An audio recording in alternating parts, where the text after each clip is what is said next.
there's the superstar founder, Real Madrid player that basically creates a structured process, that manages the process end to end. So it's like, I'm opening the round this time and I'm closing it this time. Either you are in or you're out, and creates a lot of sense of urgency, FOMO, and makes investors fight themselves. Hey everyone, this is Prashant and I'll be your host for the VC 10X podcast. And today we have Guillermo Flor with us. Guillermo is a venture capital investor at GoHub Ventures, an early stage SaaS B2B venture capital fund investing in great companies all over Europe and USA. In this episode, we talk about Guillermo's story and how he started investing. How should early stage founders think about going after product market fit? How and when should founders consider a pivot? Common mistakes that founders make while fundraising. How can founders create a sense of urgency and close out the fundraising round?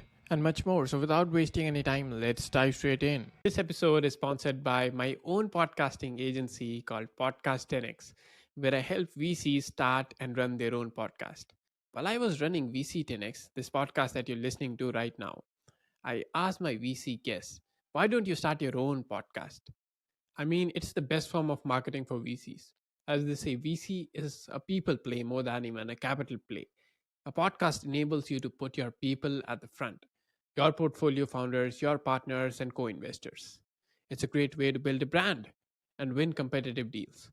It activates all your marketing channels in a single shot, be it YouTube or blog post or newsletter or social media. Everything gets activated in a single shot.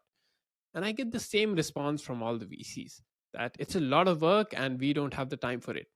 I said, all right, let me handle the work for you, from pre recording, editing, publishing to making social media clips. All you have to do is show up on a call, hit record, do the recording using the well researched outline we provide you with, and you're done. We handle everything else. You know what they said? All right, let's give it a shot. So if you are a VC and want to up your marketing and branding game, I'd love to work with you. And if you're thinking there are too many VC podcasts already, remember there are way more VC firms out there. And if you're not standing out, you're losing out. So if you want to work with me on starting your podcast, go to podcast10x.com and book a call today. I'll add the link in the description and show notes below. Look forward to working with you. Hey, Guillermo, so good to have you on the VC 10X podcast. How you doing? Hey, Prashant, what's going on? Thank you for having me here, man. It's great. Yeah, it's a pleasure having you on, and I'll go on my side. And to start things off, can we first have your story and how you started investing? Wow, okay, that's a long story. I'll try to make it short. So basically, I started my career, like I went to law school and I started my career doing M&A law, which is some kind related to investing, but not from the finance side, right? I was actually advising private equities and companies acquiring other companies, but focusing on the legal aspects since I was a lawyer. And I always really liked, the creation process. And when I was advising these operations, I was always thinking, wow, this is really cool. It's super interesting. I would love to be on the other side, like making the decisions. And so after a while working as a lawyer, like I thought, okay, this is not for me. I cannot be doing this for the rest of my life. The job is really cool in the sense that it's very, you know, high performance job, and you need to be studying the whole time, and it requires to solve a lot of problems, which I really like. But then it lacks that creativity aspect that I need in my in my life. And so after a while I decided to quit my law firm, which for my family was like, what are you doing? You've went to a lot to be able to be working at this place, and but for me it was like a no-brainer. I need to do this. And I started thinking about building a business. And um, basically I'm going to make it short because I don't want to go through all the details, like, because it can be really long. But basically I ended up building a startup without knowing anything about startups. Like, I didn't know what a startup was or a venture capital fund was, not anything. But I don't know, somehow I ended up also raising a little bit of venture capital, and at some point I couldn't grow the startup anymore. Didn't find product market fit, and I decided to close it down. uh, After that I was like, okay, I really love this. I want to keep doing it for the rest of my life, but I need to learn a lot. So I decided to enroll in an MBA, which financially was not a really well thought decision, I must say, because MBAs are really, really expensive. But I needed, I needed to keep learning, and I wanted to get that information about how finance works. No, so I started like I got accepted into IE Business School, which is an MBA here in Madrid, and I was studying finance from day one, and also like interviewing a lot of VCs.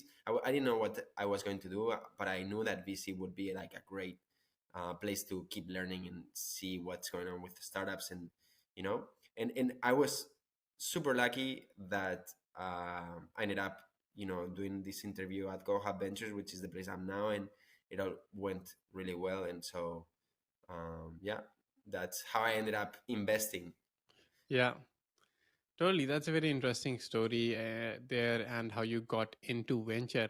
So, does your law background benefit you at all in your career as a venture capitalist? No, no, no. No, no, okay. I would say like my law career. So I started working at Price and then at a Spanish kind of like boutique law firm.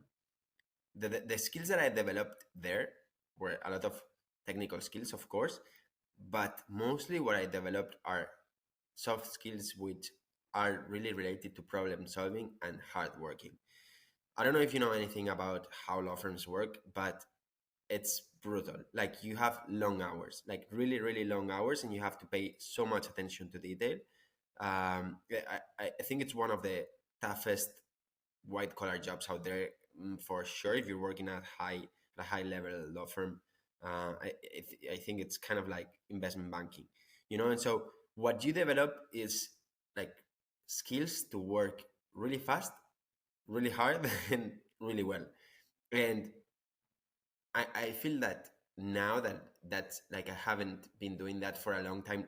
Not, I mean, the legal part, those skills I still have, and for sure that I have used them in many times. When you need to, you know, be doing stuff that is critical really fast.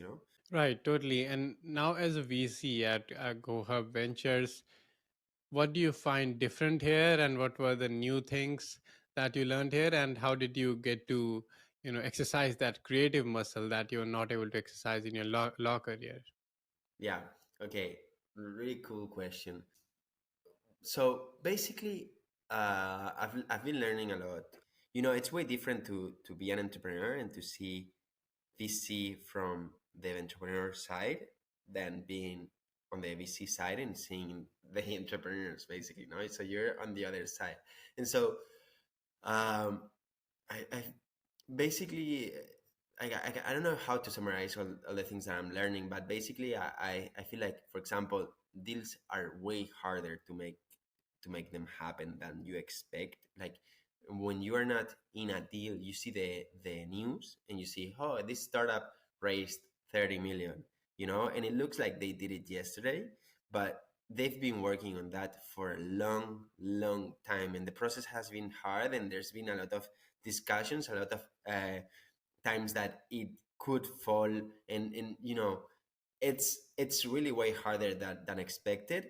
The other thing that I've learned is that it is really hard to invest. It's really hard. It's like it's really hard to find the perfect opportunity. The best opportunities are always gone really fast. And so what it comes down to is having a high conviction in something that might be somehow flawed, but having a conviction that maybe like we invest in people, no, in early stage, mm, venture capital. So it's about having conviction in the founder, and that the founder will solve some of the yellow flags that the company has. Because if a company has all green flags, either it doesn't need VC or it's getting Sequoia, you know? So I feel it's kind of Yeah. like about that.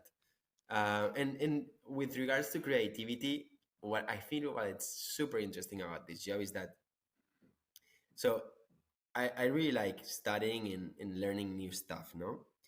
And what is really cool about this job is that imagine, like, for example, right now, the metaverse is trending again because of the Apple Vision Pro. So you can become an expert on the metaverse for 4 months because you are really passionate about it and look at every company that is doing something regarding that field. And just because you are really passionate about it, obviously it's because it's trending and it has a lot of potential, no? But the opportunity to actually have a hobby and do it as your job is really really cool. And that's something that in most other jobs you can't do. Right. Totally agree on that. And that's a very interesting point you mentioned about VC firms investing into startups which have some yellow flags. Because if it's a really, really good startup, then they are going for a top tier VC, or maybe they're not going for a VC at all, right? It's kind of that. Mhm. So, how do you find those startups? Obviously, you want to go for as many green flags as possible, but Yeah. what are the yellow flags that you think are manageable and Mhm. can be worked with the founders to solve those? That is also a great question. And by the way, I don't know, but like for example, we we we invested in this company that the founders were not the kind of like hyped startup founders. Um, and they had bootstrapped, so far until like we invested when these guys were like at 4 million ARR, something like that. And they were under the radar basically. They didn't have the LinkedIn profile full on, and going to the startup events, and they didn't have that huge network of VCs. They looked kind of like a SMB, but it was like software and growing really fast. And actually that startup we found through an entrepreneur that is friend with us. So I mean, it could, like, for some funds, it could be kind of like a yellow flag that they've bootstrapped this far because it looks like maybe they're not so ambitious and they don't want to grow. For us, it was like, wow, these guys are super efficient in capital, and now they are getting ambitious. Now they feel confident. They raised a decent round. So it was a good opportunity for us. Right now I'm looking at a company, for example, that the founder is amazing, amazing. It's like, I don't want to say details because maybe he sees this, but the founder is amazing. Okay, but and the idea, like, it's really early. The founder is amazing, and the idea and the market is really cool, really like huge market with a really big opportunity. Everything is amazing, but the cap table is shit. It's really bad. It's really, really bad. And so, mm, you know, the reason, like, the reason why I'm able to look at this opportunity is because the cap table is so bad. Because if the cap table wasn't like this, he would have closed a huge round, like, by now for sure. You know, Right, yeah, right. maybe I shouldn't have said this because if he sees this, he'll be like, hopefully Yeah. he doesn't. But so, I mean, those are the kind of like yellow flags that you can solve, like if you really like a deal, maybe you can help solve some of them before entering Right, so that you right. gather experts. Yeah. But how do you work with the messy cap table? For example, sometimes investors can give up part of their equity to give back to the founders so they can get more of the equity. We can also put ESOPs in place. You know, there's many ways. Right, right, totally. And what's give us an overview of what's the broad investment thesis you that you Mm, have at GoHub Ventures? For sure. So basically, we're investing in B2B SaaS, seed and Series A in all over Europe. Um, we also look at sometimes at companies in Latam and a little bit in the East Coast of the US. And basically, I think what we really are looking for is, startups that are must-haves. We don't. I think we'll never invest in something that is a nice to have. Um, and yeah, with founders that are, somehow bold and excellent at the same time. I know it's like, this is like a Christmas kind of like asking. You want the best of the best, obviously, but I don't know. Right, totally. That's awesome. And when you are looking at these founders and evaluating, do you have like a checklist that, okay, if these boxes are ticking, these are like the must haves in a startup, then we Yeah, can look into that? Or yeah, for sure. Hold maybe on. some veto boxes that, okay, if these are not checking, then it's not a deal we are doing, regardless of how many boxes are checking, right? It's kind of several things, no? So we have a conviction play, um, meaning we try to invest in what the team believes in and try not to follow FOMO or what other investors are doing. Actually, listened this from this quote from a billionaire that is an investor as well, the writer of Dan the Investor. I don't know if you know him. It's an Indian immigrant in the U.S. I'll share it with you. Basically, he has like this investment team for to manage his his wealth, but only he makes the decisions, and he says that only he makes the decisions because investing is about being a contrarian in some sense. If everyone wants to invest in something, the price goes up, and then there's not an investment opportunity anymore, right? And so we try to have a conviction play and invest in what we believe and not follow the rest, you know. Then we try to lead. We're and the rest are kind of like we look for really really well defined problems that a big amount of businesses have, bold experienced founders, and if it's not a hell yes, it's a no, and that comes from Naval Ravikant. I don't know if you know, of course you Right, know it. right, Yeah, yeah. right. Okay, and then in terms of more kind of like hardcore metrics, so we're looking for a team that has at least 50% of the cap table, um, a clear, unique selling proposition that the product is a must have, more than 750K ARR, growth. It has to be like at this stage at least 80% year over year. And then international mix of clients and several other stuff. Right, totally. That's helpful there. And uh, one thing that you do is you run a newsletter that's called Product Market Fit, right? Uh, Mm. so and you're working with early stage startups, so they are mostly trying to figure out their path to product market fit, right? So can you help us get a sense of how should founders actually think about that path to product market fit and Mhm. figuring out what that path is for them?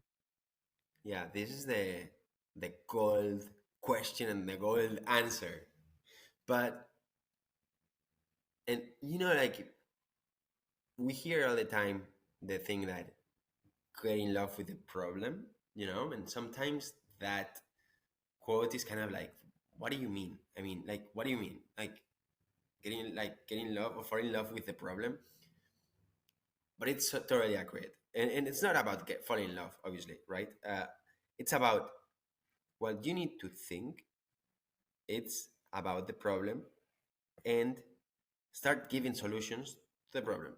And so, in order to find product market fit, you need to test which problem is painful enough for a big amount of people to want a solution for.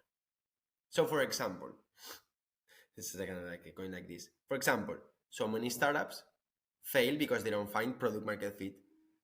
You know that there's this many amount of startups in the world, so you know that there is this problem that this amount of people have. If you focus on that problem, you can build the solutions. Like for example, my newsletter is a solution to that problem, and I feel I have product market fit because whenever I speak about this product and I give solutions without doing any marketing or anything but posting it, people go, you know? And so the only way to find more product market fit is to focus on the specific problem that this amount of people or businesses have. And obviously, in order to solve it, you need a product that solves it.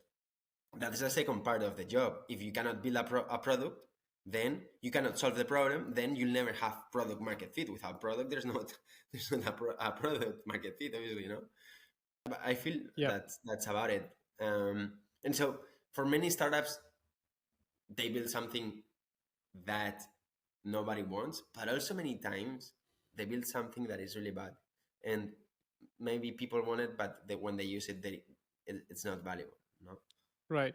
that's what happened to us basically. Right. And you have covered several popular startups on the newsletter on how they achieve product market fit, right? So, would you like to give maybe an example to our audience of how maybe a particular startup went Yeah, about achieving product market fit? yeah, for sure. By the way, I just listened to this video of the founder of Netflix. He was saying like, okay, I've been an entrepreneur for over, I don't know, 30 years, and he built two unicorn billion-dollar companies, because Netflix is bigger than a unicorn. And my strategy was this: find a gap and fill the gap. That's what he's saying in his video. Okay, so that's exactly how most companies find product market fit. So it's not about building a product exactly the same as this competitor and trying to compete with him and steal the clients. I think it's about finding a gap and filling the gap. And so, for example, one startup that I analyzed recently was Linktree.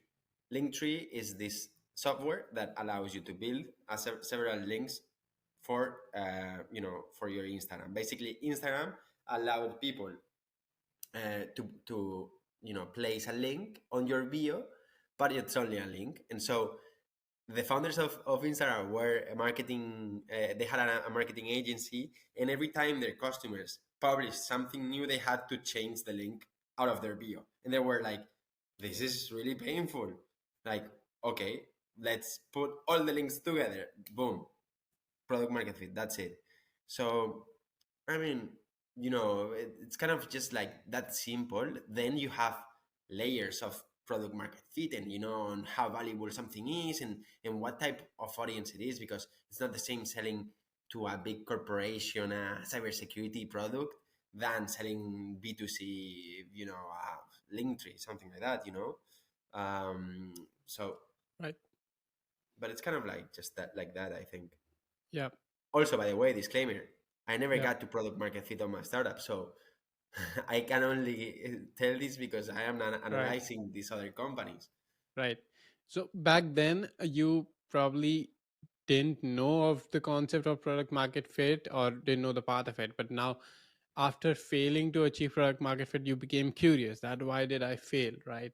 Yeah. And then you introspected on it and started creating content on it so that what you went through, other founders don't have to go through. So the knowledge is out there, right? So kudos Mhm. to you for doing that. And within your portfolio, uh, how are the startups navigating product market fit? If you would like to share a story within the portfolio of how a particular startup is approaching PMF and how you're helping them navigate that. That's also a good question. I don't know if I'm doing a lot.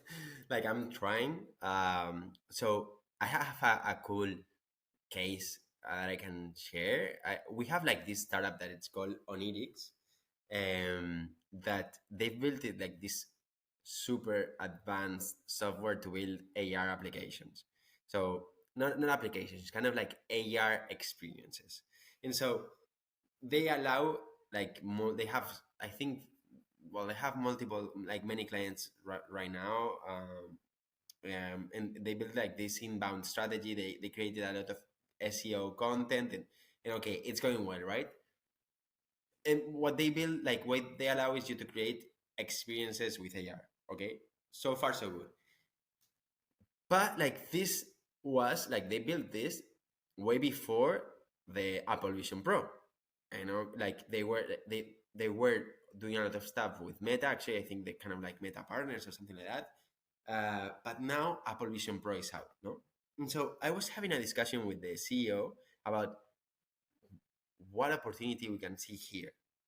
And so the gap that we saw is, and let me I want to know your thoughts on this. Is okay, when the first iPhone got to the market and the App Store was created, there was a huge opportunity for every developer that was building apps on the iPhone, right? And there's a lot of talks about like the beer app, whatever. Okay, so the same kind of thing can happen now with the Apple Vision Pro. And so our idea was, okay, he's built this huge technology, like it's kind of like it's a SaaS that you can actually design and create AR experiences. Um, why don't we try this to create AR websites for the Apple Vision Pro? So basically, our idea is okay, web surfing, like kind of going on to the web, is going to change forever. You know, right now we use it in 2D, kind of like a screen, and we scroll down, up and down. But uh, you know, when everyone has the Apple Vision Pro, which is going to come for sure, uh, you know, you go to Nike's website, you know, like their online store, and you will be like, okay, let's see. Oh, there's all this, you know, and you look at the sneakers like that. So there's going to be a big opportunity for everyone building websites for, you know, for the Apple Vision Pros, because right now every website is in 2D. And actually, like, you can do that on his software already, and we just got the first client.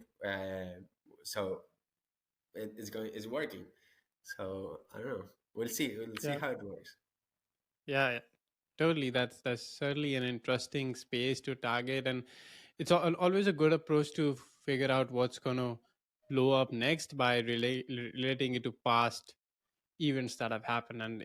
And Apple was one of the biggest events in the tech and startup space, that how it all went up from there, right? So certainly hope that happens, like you said, right? Yeah. Awesome. And one more thing that you talk about on your LinkedIn post is the importance for startups to know when to make the pivot when there is a need for it, right? Because there's one narrative that founders should be resilient, they should never give up. But Mhm. there's another narrative that you should be watchful, and if things are not working out, you should be very much open to pivot. So, what would be your advice to founders on how they should be navigating that? It's I think that's also the toughest question ever. My experience, and this is what I experienced with my startup, is you sense when things aren't going right. And it can be for many things, but if it's because nobody wants what you're building, you need to stop doing that and do another thing. If it's because you like people want what you are building, but then they go to the product and the product is really bad, you need to find a solution to solve the product. Okay. When to pivot or how to pivot is something really, really hard, because once you start changing the direction of a company, or like the leadership, it kind of crumbles down, you know, because you as a founder, you have to lead a team, no, and you have at least your co-founders, and if you're the CEO, have you have to tell your founders, okay, we're going to go here, and your founders have to trust you, right? And so if you say we go here, but then the next day you say we go here, and the next day we go to there, your founders stop trusting you that much. The team, if you have a team, it's kind of like this doesn't make any sense, and it's really easy for teams to start, you know, in this vicious cycle of eternal pivot. So I don't know how to answer the question. Really, it's really hard. Right, right. Yeah, it's certainly a very hard question to answer. And the way probably they can navigate is that if it's not working out. And it's not just about having some demand. I think you need to have some substantial demand, or at least a sight of Mhm. it, uh, for your product to make sense, right? If maybe one or two people are Yeah, using it, yeah, right? dude. I think one of the things that for founders, you need to want to make money. Like, I Right. mean, because this happened to me. Like, I was selling this SaaS that had like a 59 euros, a month price, and I was cold calling clients to make the the sales, and it didn't make sense. Yeah, yeah, Stuff. totally. Yeah, agreed. If you need to initially, obviously you want some feedback on your product to be talking to your customers, even if it's like a low cost product. But if you're not seeing any interest, and if you're not seeing a way to make it scalable without you being like actively involved even in the long run, then probably you should find a different problem to work on, where there's an opportunity and also there is an alignment that you're excited to work on, right? Awesome. And now let's talk about fundraising, right? You have you raised some venture capital in your startup, and now as a VC you're on the other side of the table, right? So Mhm. what mistakes maybe you made back then, if you made any, and what mistakes do you see founders now make when they're pitching to you? Okay. Okay, yeah, mistakes. I made all the mistakes possible, but going to the main ones, like I raised kind of like a pre-seed round. When I raised uh, money, I had three clients, I think. Mistake number one, like don't raise until you need to raise. Like if you can, like from like, and this is my opinion only, yeah? If you can go and reach 50 clients without raising, reach 50 clients without raising, because you'll be way more confident when you are raising about the value of your company, and so you'll raise more money at a higher valuation, unless you are kind of like Steve Jobs or something like that, which in that case, go raise 10 million and appreciate, go do it. Okay.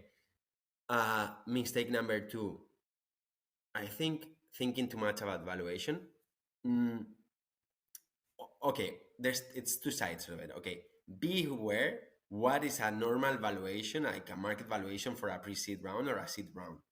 Okay, don't like don't let yourself be fooled but by these little incubators or small VCs that invest low tickets or low valuations, and basically they stay in your cap table for free, basically. So be aware of this. Um, but also don't be super kind of like like I only want to give out 5% something like that. Like go to standards and understand exactly what's the standard and go to that. I think those are the main things that I did wrong. Then right now as a VC, there's so many stuff that I see wrong, but it comes like I can be speaking about this forever. But the first thing is like when approaching a venture capital investor, I mean, this is very basic, but investors' job is to invest in startups. So if you're a startup, you don't have to be kind of all sneaky and send like a weird message like, I have like with three lines, like you can DM an investor on LinkedIn and say, hey, I'm the founder of this startup. We do this. These are our main metrics, and we're looking for this investment. That's it. If you have a fit with the venture capital fund, with their thesis, they will get back to you for sure.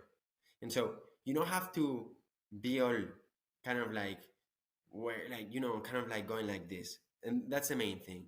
Then please write like check their investment thesis before writing to them. And this is not hidden or anything. You go to their website and you'll see we invest in B2B SaaS, seed and Series A, Europe. Boom. Yeah, that's it. You know it. Okay. Then when you pitch to an investor, you have to follow the structure that they are used to. And say, okay, how do I know this the structure that they're used to? It's the same, like every investor uses the same structure, which is like the same kind of like average pitch deck solution, pitch deck structure. So follow this, be really to the point, make, like go to the point all the time. Don't make it super long because investors have plenty of calls every day, and they get distracted, bored, or they get even kind of like tired of this person, like he's wasting my time, no? What else? There's so much stuff. Like this is like it's not easy, by the way. I'm not saying like I know, like I see these things that you can improve because I see so many entrepreneurs, right? But I don't mean by any time that it's easy. It's not easy. Um, okay, this Right. is a really good one. Whenever, like, if you pitch to the investor and they ask you for more information for the data room, and then you move forward to investment committee, please make the investor's job easy.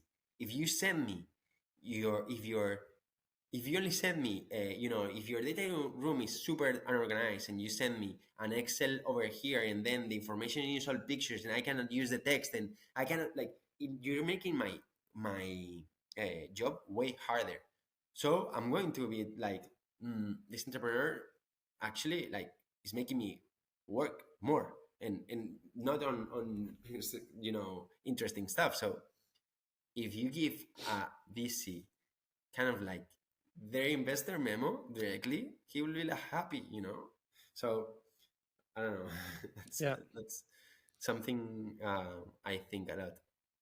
Yeah. And then there's so many things. I think also many founders, and I used to do this, by the way, when I had a startup, focus so much on the product, and so they kind of like do a sales pitch to you, because maybe they're used to do the sales pitch, and they're like, if you're the VC, they're telling you, yes, because we have this feature, and then you go through, and then this other feature, and then you as an investor are like 30 minutes looking at a feature, and you don't know anything about the company. So, okay, the product is one of the stuff that we look at, obviously, but please don't forget, like, just 2 lines, and then we'll have the product demo on another Right. time, whatever, you know.